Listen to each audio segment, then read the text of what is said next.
और सुन नंद दुलारे, कोई न मीत हमारो, किसके द्वारे जाए पुकारो और न कोई सार।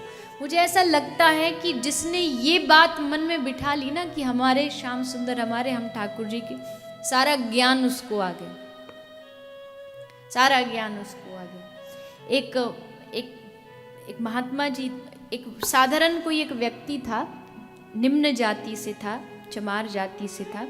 वो जूता सिलाई का काम करता था। तो ज्ञान तो उसको ज्यादा था नहीं, पर जब वो जूता सिलता था ना तो उसे एक ही लाइन आती थी, और वो लाइन थी, हरि में जैसो तैसो तेरो। क्या लाइन थी? हरि में जैसो तैसो तेरो। मैं जैसा हूं, अच्छा हूं या बुरा हूं, सब तेरा हूं।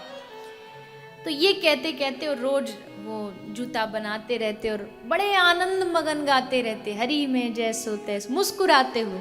जैसा भी गुरुजी कह रहे थे ना कि मुस्कुराहट जो होती है ये मानव को ही उपहार में मिली है हमेशा।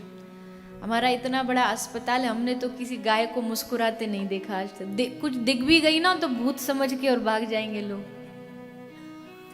पशु प्रसन्न हो सकते हैं, प्रसन्नता तो सब में होती है, फीलिंग सब में होती है, पर वो जो बत्ती सी जो दिखती है ना, सारे दांत एकदम बढ़िया चमकते, ये मानवों में दिखती है।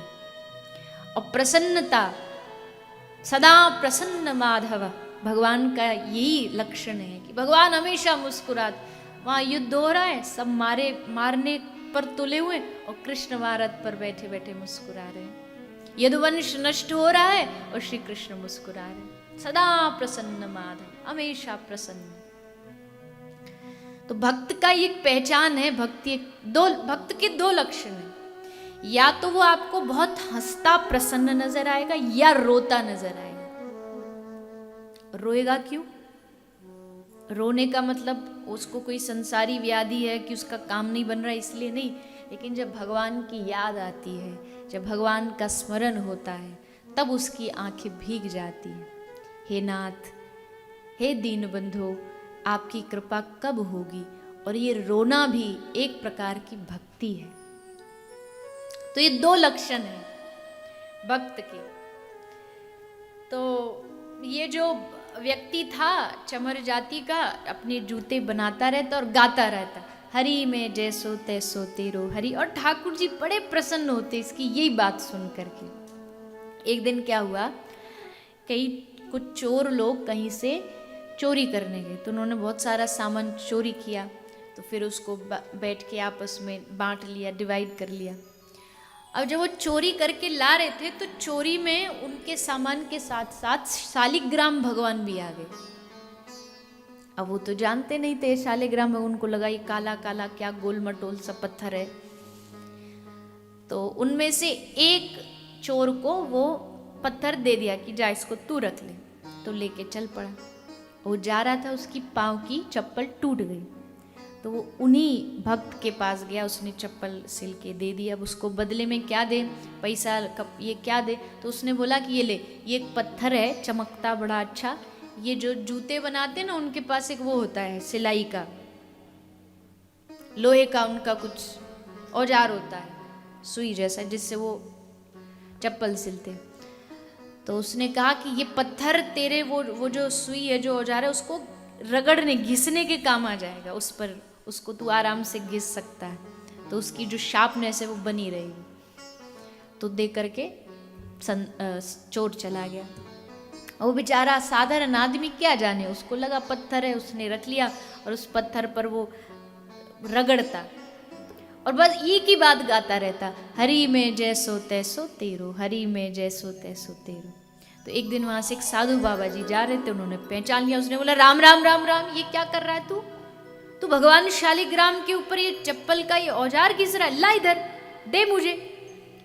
इतने हमारे इष्ट, हमारे आराध्य, तुरंत लेकर के शालिग्राम भगवान को महात्मा जी घर लाए, अभिषेक किया, पंचामृत से स्नान कराया, दुग्ध अभिषेक कराया, सिंहासन पर बिठाया, फूल चढ़ाए, माला चढ़ाई, आरती करी, भोग लगाई, सब कुछ किया। साधु जी खुश हो गए कि चलो भगवान अच्छी जगह पे पहुंच गए। पर रात को क्या हुआ, जैसे महात्मा जी सोए तो भगवान सपने में आए। भगवान ने कहा महात्मा जी को कहाँ लेके आए हो हमें? महात्मा जी बोले कहाँ, मतलब आपकी सेवा करने के लिए लेके आए हैं। तो ठाकुर जी बोले कि किससे पूछ के लेकर के आए? वो बढ़िया हमको हमारी सेवा कर रहा था। बोले वो क्या सेवा कर रहा था आपकी? तो जैसे होता ना कभी कभी आपकी कमर में बहुत खुजली चल रही हो और पीछे से कोई आपको एक वो दे दे और आराम से पीछे आपकी पीठ घिसे, तो खुजली में कितना आनंद आता है। तो ठाकुर जी बोले जब वो मेरे शरीर पर जब वो अपने औजार को घिसता है ना, तो मुझे बड़ा आनंद आता है, बड़ा अच्छा लगता है कि आहा बड़ी अच्छी सेवा हो रही, जाओ मुझे वापस दे करके आओ। महात्मा जी बोले लो हद हो गई, ऐसा भगवान हमने दुनिया में कहीं नहीं देखा जो औजार घिस रहा है और वो कह रहे मुझे बड़ा आनंद आता है। तुरंत महात्मा जी दौड़े दौड़े गए, उसको कहा कि ले भैया ये तू ही रख, ये तेरी सेवा से प्रसन्न है, ये तेरी सेवा से खुश है। जब उसे पता चल गया कि ये तो मेरे साक्षात भगवान है, बस आंख से आंसू बहने लगे, हे प्रभु क्षमा करो, मैं आपको समझ नहीं पाया। लेकिन भगवान उससे क्यों प्रसन्न हुए? प्रश्न ये कि उस पर इतने क्यों खुश हुए जो उस विद्वान की सेवा से नहीं हुए? क्योंकि वो एक ही भाव जानता था, उसके अलावा कुछ नहीं। क्या भाव? क्या गाता था? हरि में जैसो तैसो तेरो।